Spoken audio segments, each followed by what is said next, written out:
Avec Potioka.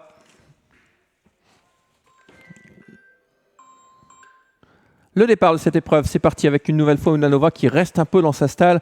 On est très mal parti également avec Small Fire. Là, c'est plus inquiétant. C'est pas l'habitude. Small Fire qui perd pratiquement toute chance au départ de cette épreuve. Le bon départ, il est pour l'As Portress devant le 10 Minji Gape qui vient en deuxième position. On a ensuite bien placé dans cette course les deux pensionnaires de l'écurie Crocodile, Sweetmaster et Golden Beach.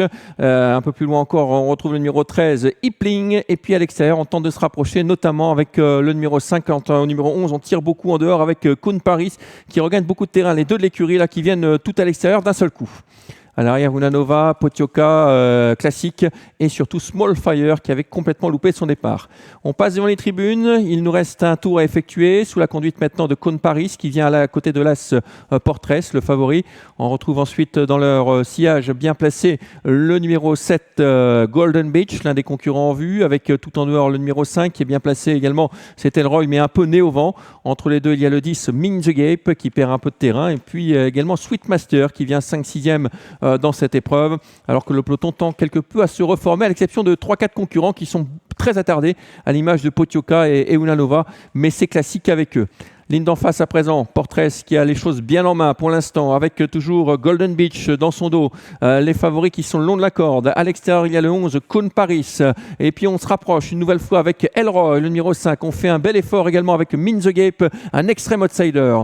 On se dirige désormais vers le tournant final, avec toujours l'As Portress qui a l'avantage. Dans son dos, idéalement placé Golden Beach. Le 11 qui vient ensuite, mais il y a un petit peu sollicité Kun Paris, tout comme le 10, Min the Gape. On se rapproche maintenant avec le numéro 4 qui regagne pas mal le terrain, Potioka, mais encore quand même assez loin des chevaux. Et puis Unanova qui essaie de contourner ses adversaires comme bien souvent. On vient également dans la corde avec Ipling, le numéro 13. L'ultime à droite avec toujours Portress qui a l'avantage. Lancé à sa poursuite, une meute de poursuivants avec Golden Beach, notamment le numéro 7. Attention côté corde, Ipling également qui tente de bien finir. Portress qui a l'avantage avec toujours bien placé Ipling qui se rapproche avec également Golden Beach, Sweetmaster n'a pas dit son mot. Et puis Potioka à l'extérieur. Potioka de plus en plus fort avec Portress devant Potioka. Portress, Potioka la photographie. Portress, Las, Potioka le numéro 4. Quelle belle monte une nouvelle fois de Kobe Van Der Beek avec ce Potioka.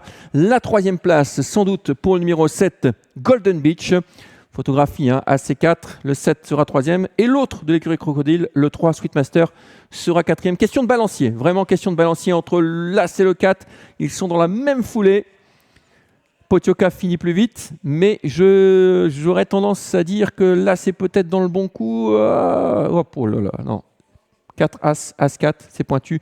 Le 7, le 3 ensuite. On revoit cette ligne droite avec Portress qui a longtemps fait illusion à ce qu'il va garder l'avantage jusqu'au bout. C'est vraiment très pointu. Potioka à l'extérieur finit très fort.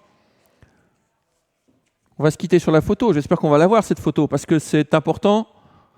Et c'est l'As, me dit-on. L'As qui gagne. Voilà. Alors, il y a une courte tête. As, 4, 7 et 3. On termine avec des favoris dans ce handicap. As, 4, 7, 3 et 13. Arrivée de notre 5e course. Bonne journée à tous. Bonne journée Olivier.